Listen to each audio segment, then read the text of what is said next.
સુરત શહેરના કતારગામ વિસ્તારમાં ડમ્પરની હેઠફેટે ગતરોજ એક મહિલાનું મોત નીપજવા પામ્યું હતું, જેથી લોકોએ અકસ્માત બાદ ડમ્પરના ચાલકને માર મારી પોલીસના હવાલે કર્યો હતો।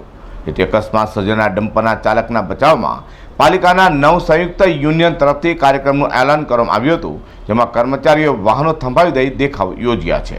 સુરત મહાનગરપાલિકાની કતારગામ ઝોનમાં બુધવારના રોજ મનપાના ડમ્પર ચાલકે એક મોપેડ સવાર યુવતીને કચડી મારી હતી। જે ઘટના બાદ ડમ્પર ચાલકને લોકોએ માર મારતા તે હોસ્પિટલે ખસેડાયો છે। તે ડમ્પરના ડ્રાઈવરના સમર્થનમાં મનપાના તમામ યુનિયનો આગળ આવ્યા હતા અને કતારગામ ઝોન ખાતે આવેલા વસ્તા દેવડીના ગાયત્રી ડેપો ખાતે સુરત મનપા પાલિકામાં કાર્યરત 9 સંયુક્ત યુનિયન તરફથી કાર્યક્રમનું એલાન આપવામાં આવ્યું હતું। જે મુજબ ગાયત્રી વાહન ડેપો ખાતેથી આરોગ્ય ખાતું, લોકસેવા વિભાગ તથા ડ્રેનેજ વિભાગના કોઈ પણ વાહનો ડેપોમાંથી બહાર કાઢવામાં આવ્યો નથી, સાથે વિરોધ પ્રદર્શિત કરવામાં આવ્યો છે।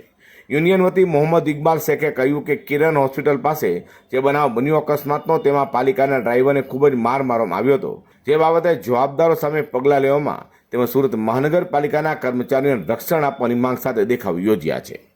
હાલ તો સુરત મનપાના 9 જેટલા યુનિયનો દ્વારા વિરોધ પ્રદર્શન કરવામાં આવ્યું હતું અને ડ્રાઈવર અકસ્માતની ઘટનામાં ખૂબ જ માર મરાયો હોય, જેથી જવાબદારો સામે પગલાં લેવા સાથે કર્મચારીઓને આવા તમામ કિસ્સામાં રક્ષણ પૂરું પાડવામાં આવે તે માંગ કરવામાં આવી છે।